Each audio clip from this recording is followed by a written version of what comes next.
Hello అందరికీ. పప్పైనా, సాంబారైనా, రసమైనా దేనికైనా పక్కన కరకరలాడే మంచి ఒక ఫ్రై ఉంటే బావుంటుంది అనిపిస్తుంది కదా! అందుకే ఇవాళ నేను ఈజీగా చేసుకునే బనానా ఫ్రై చూపించబోతున్నా. అందరికీ తెలిసిందే అయినా ఒక చిన్న చిట్కాతో టేస్టే చేంజ్ అయిపోతుంది.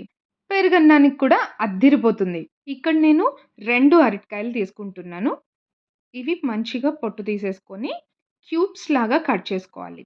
సన్నగా కాదు, అలా అని పెద్ద పెద్దగా కాదు. మీడియం సైజ్‌లో క్యూబ్స్‌గా కట్ చేసుకోవాలి. ఇలా క్యూబ్స్‌గా కట్ చేసుకున్న వాటిని బౌల్‌లో వాటర్ తీసుకొని అందులో వేసుకోవాలి. ఇందులో కొంచెం సాల్ట్, పసుపు వేస్తే కలర్ చేంజ్ అవ్వకుండా ఉంటుంది. ఇప్పుడు ఒక కడాయిలో ఆయిల్ తీసుకొని అందులో ఎండుమిర్చి, పచ్చిమిర్చి, ఇంకా జీలకర్ర, కరివేపాకు వేసుకోవాలి. కరివేపాకు కొంచెం ఎక్కువ వేసుకుంటే బావుంటుంది క్రిస్పీగా.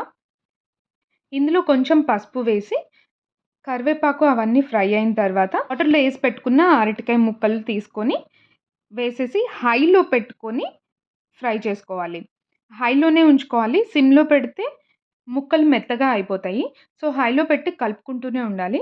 ఇప్పుడు ఇందులో సరిపడినంత సాల్ట్ వేసుకొని ఆల్మోస్ట్ కుక్ అయిపోయి రోస్ట్ అయిపోయినట్టు అయ్యాక అప్పుడు పైనుంచి ఒక స్పూన్ బియ్యం పిండి వేసుకోవాలి.